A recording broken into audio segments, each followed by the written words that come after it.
Everybody knows the story of David and Goliath. But what many people don't know, or they don't focus on part of this story, is that before David facing Goliath and winning over him, he had a few, let's say, giants to win as well. Because the story says in 1 Samuel 17 that David was just a teenager,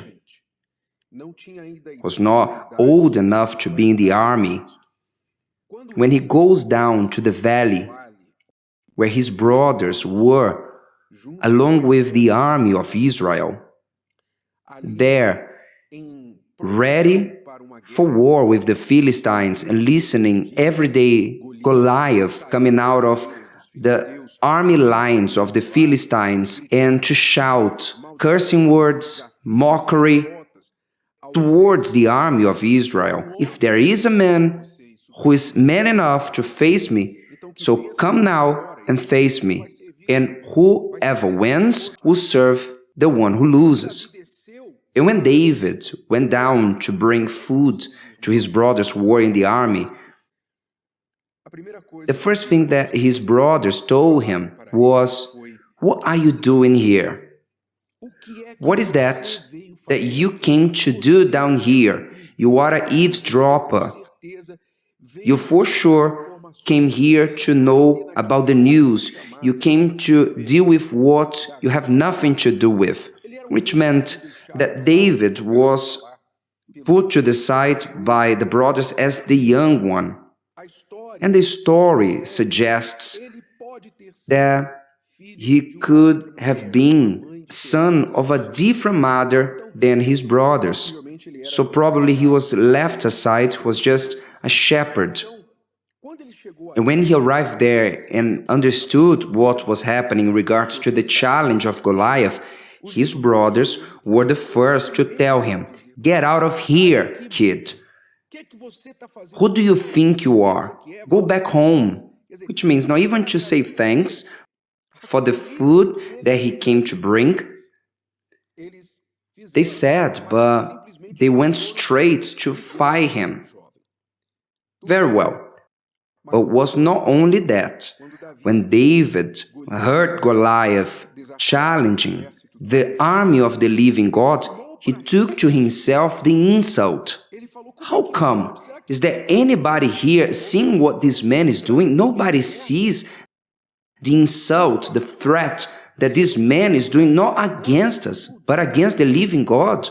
Nobody will fight, nobody will do anything in regards to this matter. So when he knew that nobody put themselves forth to fight the giant, then he said, "I will go." He went in faith and courage that he could face the giant. So someone let King Saul know what David was proposing, and when David was brought before the king, King Saul said the following, "Look at the words of King Saul.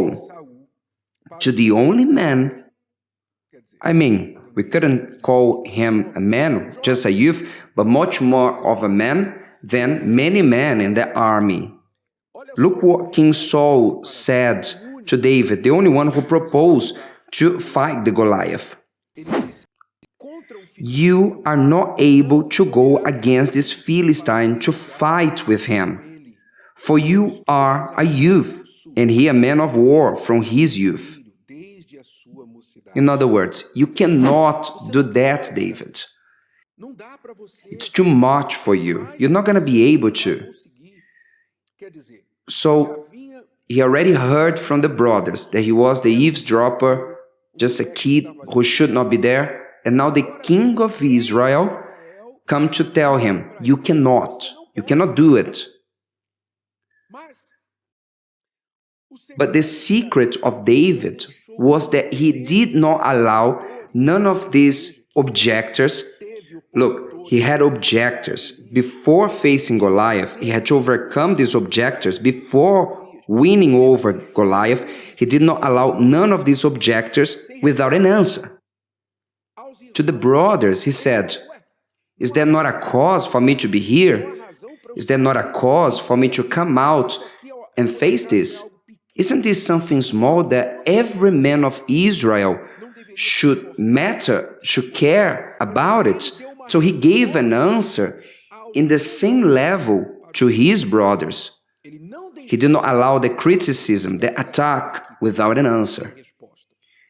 And when King Saul said, "You cannot, because you're just a youth," and he's an experienced warrior, and then again, David did not leave King Saul, without an answer.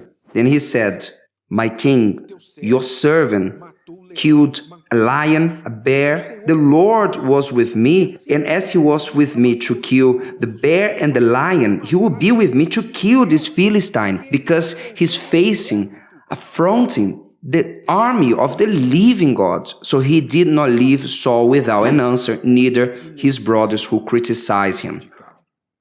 What does this teach us? What does this mean to you? First of all, know this.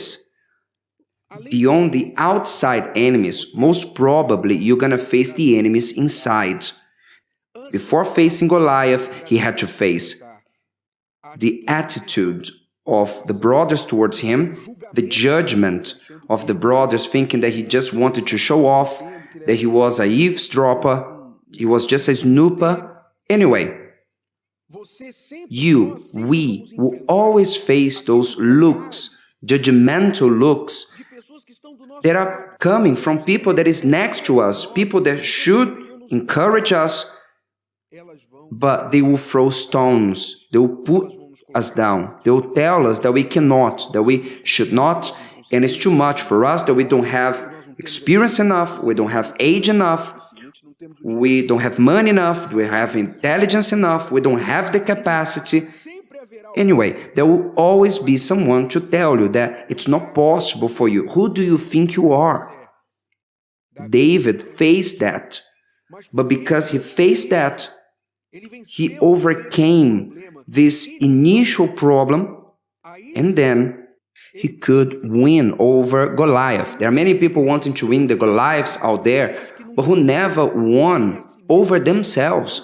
They didn't win the criticism, the voices of people who are by you, and because they don't have something else to do, or because they don't know better, or because they don't know what to say, they keep on criticizing and attacking you. So if you want to face the Goliaths of your life, first of all, you have to face yourself.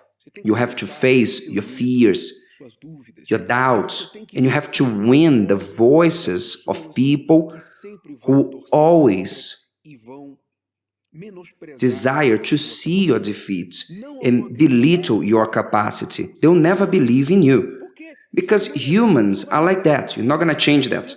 There's no point of you trying to find people who encourage you, who pat your back, and then they say, "Go David, let's go."